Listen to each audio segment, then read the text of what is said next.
And we are live. This is another episode of the Prove Me Wrong podcast. This makes episode 35.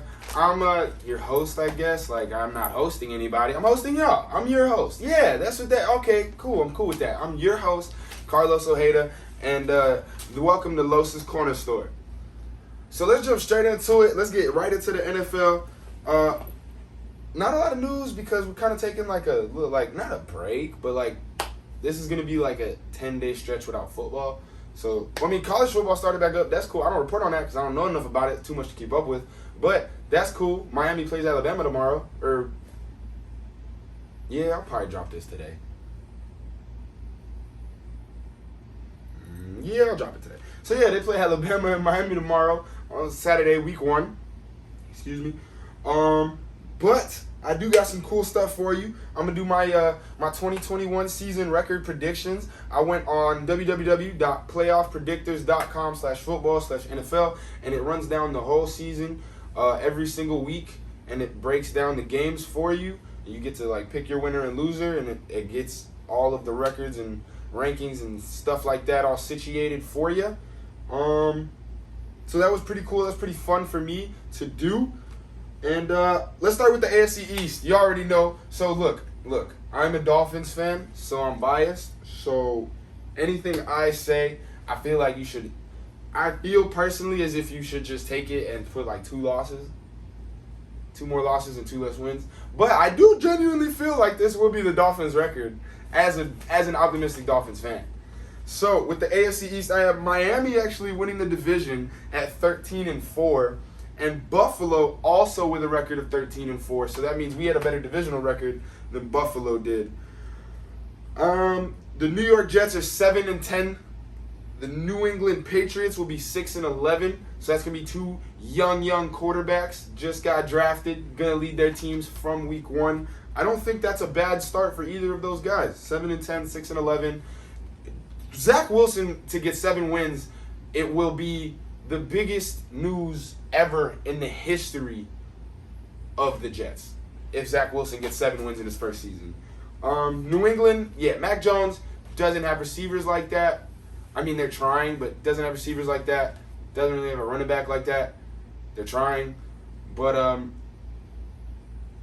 yeah, I just don't feel like the offensive line's great, but I don't feel like he has the weapons yet to kind of lead this team to where they once were, especially as a 22-year-old kid. All right, then we'll jump into the NFC East. I got Dallas, if everybody can stay healthy. I got Dallas winning the division at 13-4. Crazy, right? And Philadelphia is trailing behind them at 10-7. Washington, I believe, will go 8-9.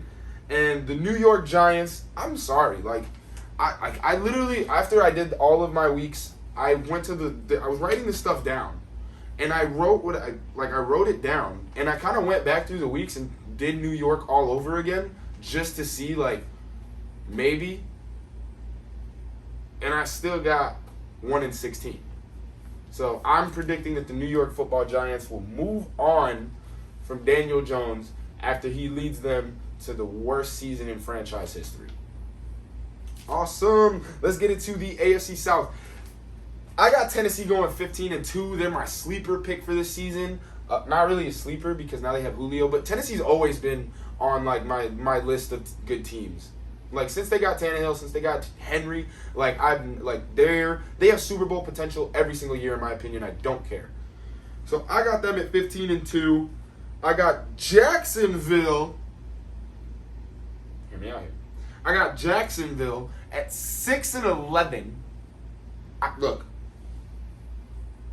I might be crazy, but I got Jacksonville at 6-11, which is fire. Probably not gonna happen, but when I was going over the schedule, I believe they could have won 6 games, or they should be able to win at least 6 games. All right, Indianapolis is 4-13. And that's pretty damn sad. But they'll get a quarterback next year that actually means something, so that's always good. Even though I do believe in Eason. And this one was crazy. Houston went 0-17 in my little mock. So we have a defeated team, guys. We have a defeated team. We have another Cleveland Browns. We have another Detroit Lions. We have a defeated team. And let's keep it going. In the NFC South, Tampa Bay is going to have a 16-1 record. They might go 17-0. I'm not even going to lie to you. All 22 returning starters. I think they have probably the best starting roster in the NFL. They don't really have the money to have a deep roster, but like in the NFL, you don't really need a deep roster. So yeah, I got them 16-1. After that, I got New Orleans. Jameis is gonna go 7-10, which I feel like, there's nothing against Jameis. New Orleans might win 7 games. And Carolina, the Sam Darnold experiment will be a giant. I got Carolina going 4-13, and he plays Miami again. And Sam Darnold has nightmares about the Miami Dolphins defense. Anyway, Atlanta's going 3-14 because you can draft Kyle Pitts all you want. Matt Ryan's still throwing the ball. All right, in the AFC West, I got Kansas City going 17-0. We have an undefeated, their season sketch, their hardest game is Cleveland week 1. So if they can beat Cleveland in 10 days, then everything after that is kind of just they're rolling. They're steam rolling. They're chugging along. They play Baltimore, but I'm not, I ain't scared. I ain't scared. Patrick Mahomes not scared. Travis Kelce not scared. They got something to prove after that Super Bowl. And I do believe with the way the schedule is looking that they will go 17-0. They have a very good chance of going 17-0. I might head over to www.draft. Nah, I'm not that big yet. I can't do a DraftKings plug. All right. Then we got the Chargers going 10-7. Las Vegas is going to go 9-8. That's pretty fire. Las Vegas going 9-8.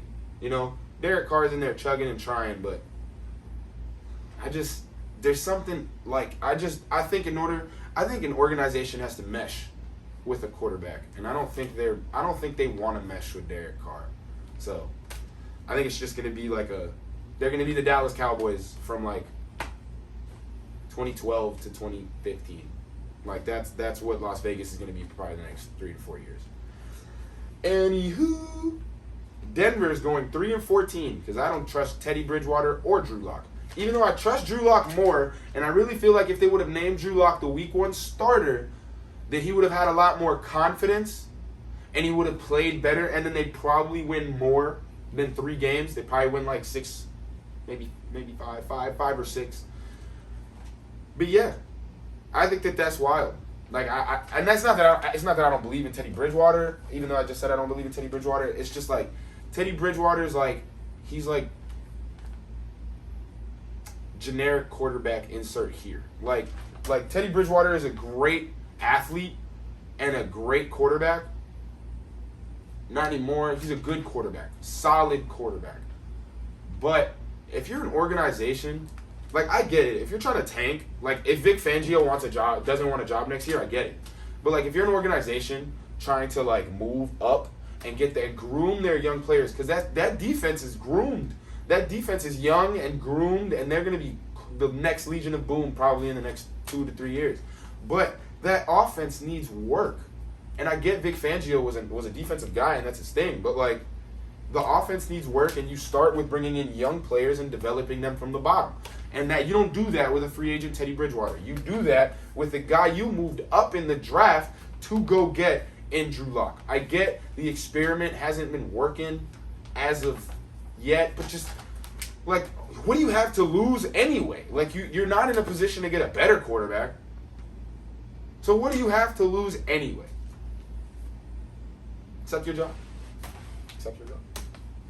All right, in the NFC West, I got the Los Angeles Rams going 14-3, and they are winning that division. And then right behind them, San Francisco is also going 14-3.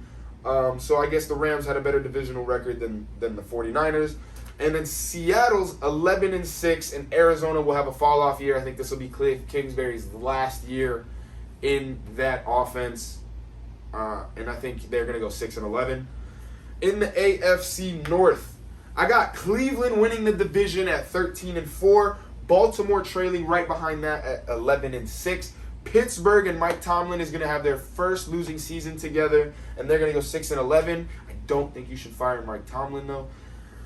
And then Cincinnati's going to go 5-12. They've got a tough schedule this year. They're in a really tough division. I believe in Joe Burrow, just not in that division, not 8 wins in that division.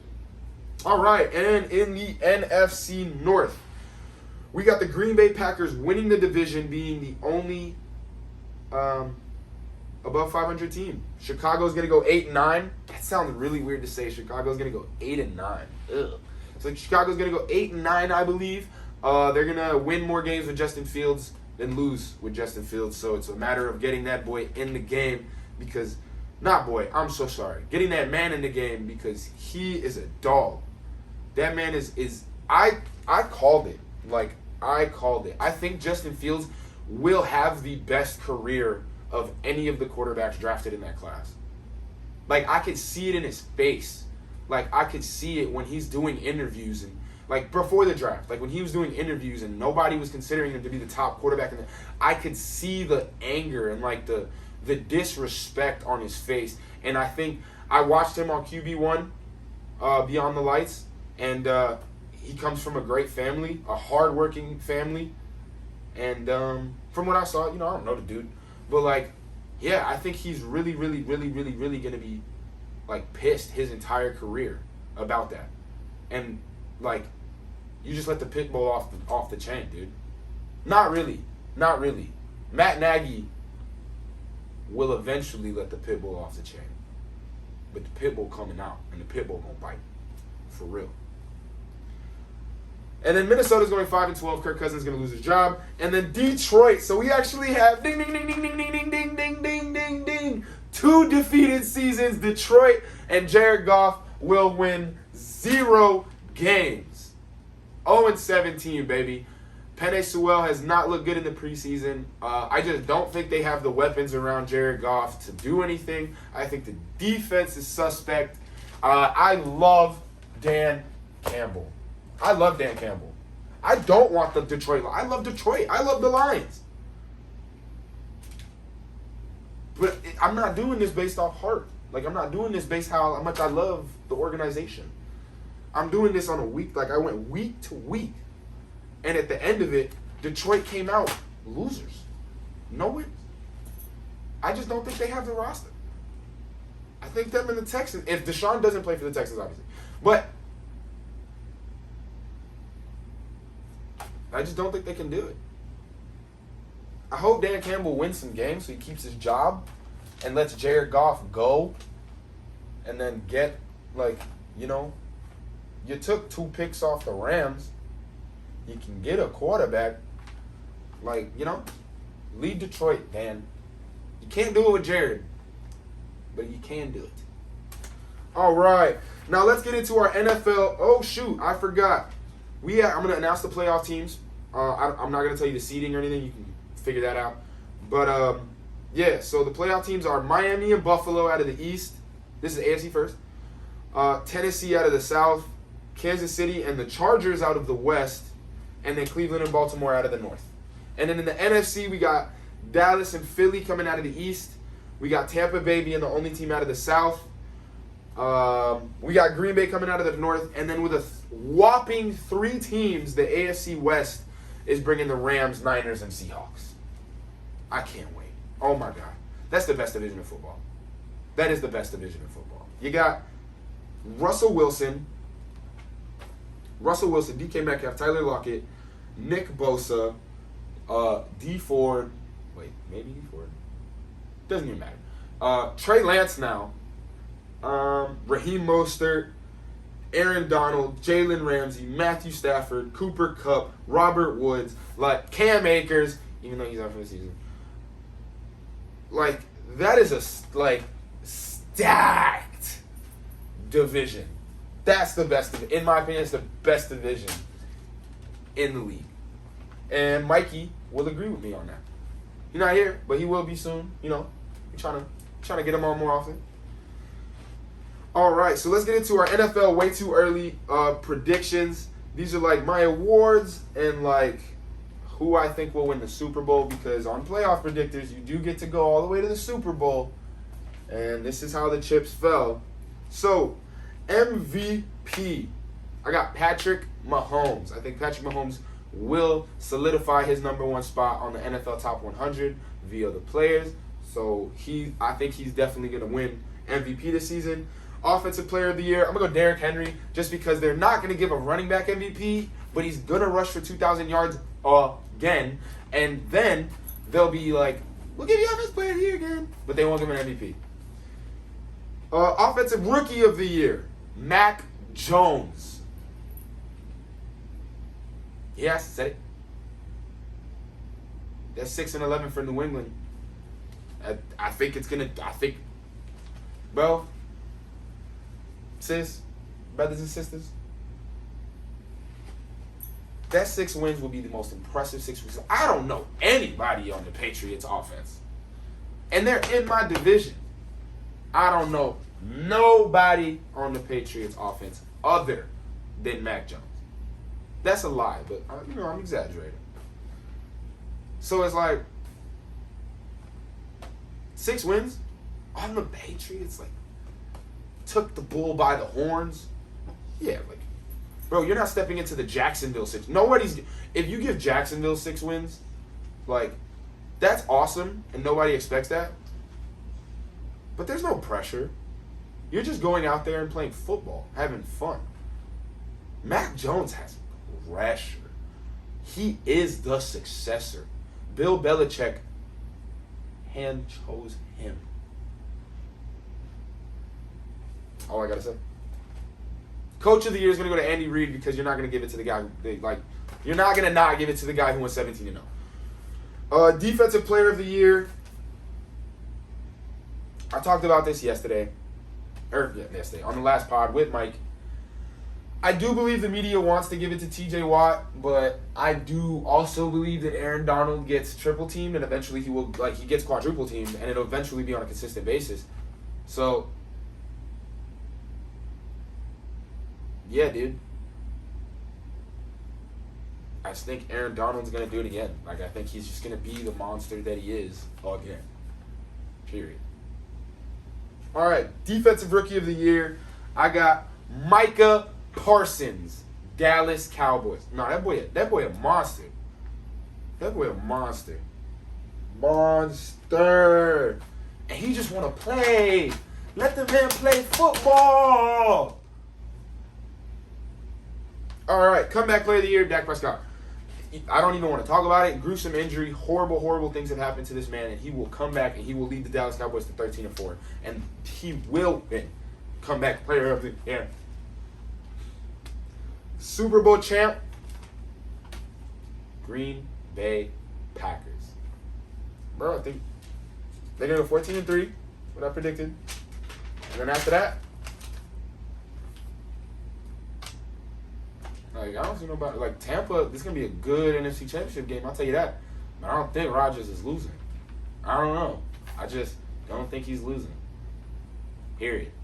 It sucks he's going to have, like, Patrick Mahomes' season is going to be just like Brady's. 17-0, only lose from the Super Bowl. 19-1. That'll be the Chiefs' record at the end of the season. Yeah. All right, let's get into. There's no NBA stuff happening, so we're not gonna do anything for the NBA. I knew that the NFL would take up a lot of time, which it has. And let's jump straight into the UFC. We're gonna recap the main card of UFC Fight Night: Barboza versus Chiladze, and the tough finale. So we had Gerald Meerschaert getting the dog shit beat out of him for 7 minutes, only to pull off a rear naked choke, which is awesome because I love Gerald Meerschaert. Dog. Andre Petrosky TKO'd Michael Gilmore in round 3. You know, he even addressed it. He was the tough favorite. Then gets subbed in like the first fight. So it's like, are you really as good as you say you are? And he was even like, he addressed it. He said, look, a lot of people have been telling me after 7 minutes, and I do see it. There is something there after 7 minutes. And he said he was proud of himself because he stayed with it, and he got the TKO in round 3 via good technical ground pound. And next up, Daniel Rodriguez got a unanimous decision over Kevin Lee. So Kevin Lee is like one of the best wrestlers in the UFC, and it showed. But like Daniel Rodriguez showed why he ain't got no legs. It's all upper body. It don't matter. He Derek Lewis in you. He getting out of there because he wants to. Literally, he's doing whatever he pleases with Kevin Lee on top of him. So he was able to get up using no technique, and then he was just fluid with the combinations. He was piecing Kevin Lee up on the feet. But yeah, good shit, Daniel. Good shit, Daniel Rodriguez.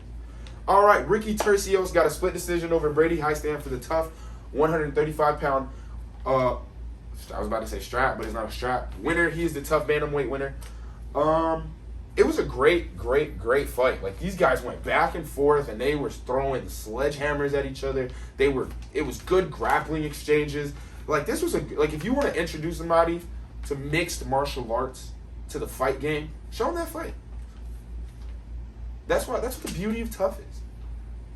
Like, you can see it. These guys want it. Like, that's what the beauty of tough is.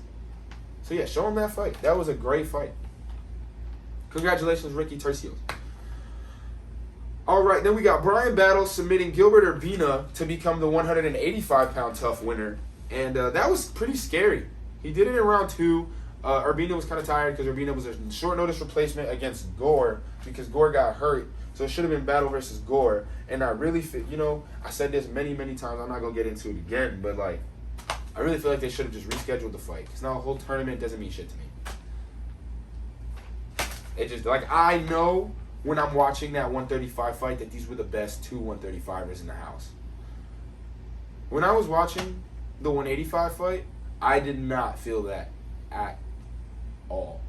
And not even because, like, the guy lost. I just felt like I was watching, and maybe I was, like, suffering from come down syndrome, where you're, like, you get a high off a fight, and then, like, anything after that is kind of just like, damn. I feel that. Like, that could have happened, but, like, I'm really upset they didn't just reschedule the fight. But, yeah, Brian Battle's your tough 185 winner with a sub in round 2. That was awesome. It was, like, on the rear naked choke was on the chin. He talked about the technique that he had been working with one of the famous Gracies. I don't quite recall. I think it was a famous Gracie, maybe not. But yeah, he talked about the technique and how he was able to implement it in the fight, which he thought was super fun, super cool. And I do too, Brian Battle, congratulations, dog. Giga Chikadze TKO'd Edson Barboza in round 3. So this was an awesome fight. Like, these guys were really just, like, standing there and beating the shit out of each other. And then, like, eventually you start to notice that Giga's a little faster in the exchanges. Giga's maybe not as hurt as Edson is. Giga isn't really affected the way that everybody seems to be affected when Edson hits them. So he was able to just kind of keep going and find his combinations and put on more of a pace. And then eventually it came. He knocked that dude out. All right. Upcoming UFC Fight Night. UFC Fight Night, Brunson versus Till. We have a middleweight matchup for the ages. Nah, I'm just playing. It's a great fight, though. I cannot wait to watch it. This card is going to start at 4 p.m. Eastern Time. Yeah. It's an in Abu Dhabi card. Yeah.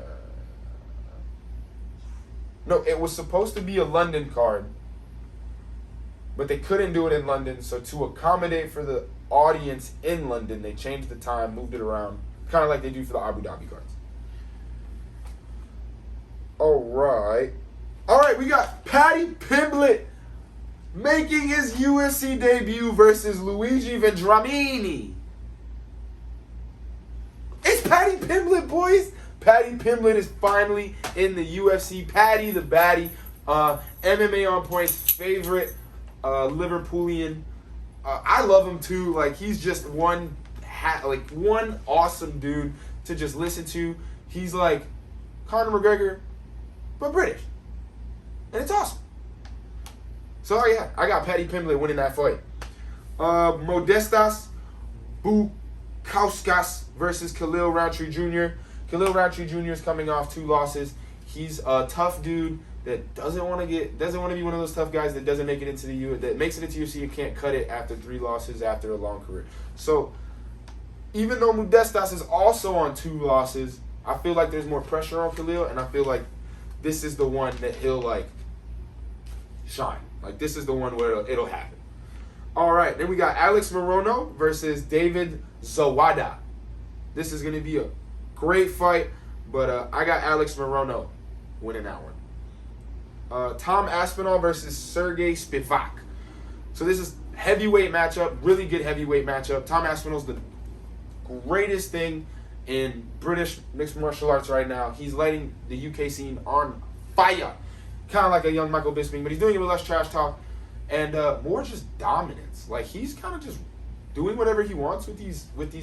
I'm doing whatever I want with these heavyweights, man. Like he's that was yeah. But yeah, he's like kind of awesome. He fights really well. He's got a good team, and I think that he gets this done versus Sergey. Sergey's a dog too.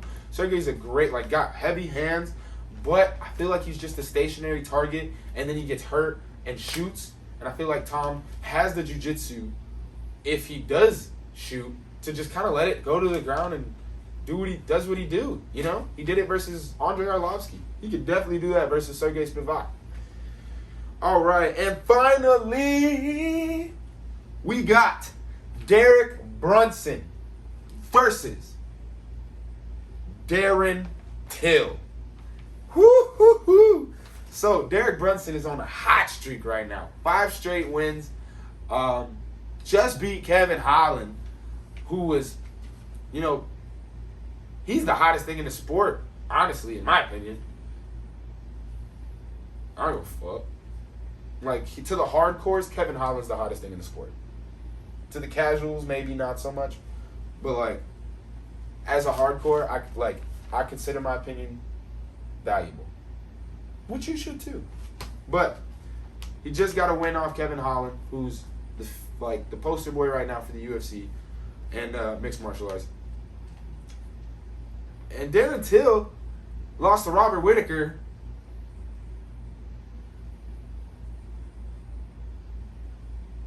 And it was close, but not that close. Darren Till said if he was 10% better, that he would have knocked Robert out. But it's what the fuck does that even mean, bro? What the fuck does that even mean? If I was 10% better, I'd be Michael Jordan. What are you talking about, bro? What? If I was if you could just be I'm 10% better now. What? It's yeah, that means he's better than you, stupid. Dummy. I love Darren, though. I love Darren. And I do think Darren, although that was a stupid take for a fight, Darren is a manimal.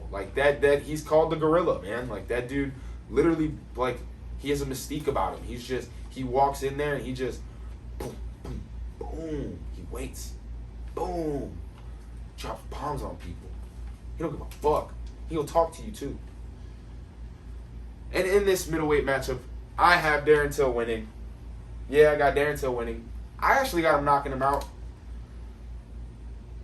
Because, he's stronger than Kevin Holland, in my opinion, from what it looks like in fights.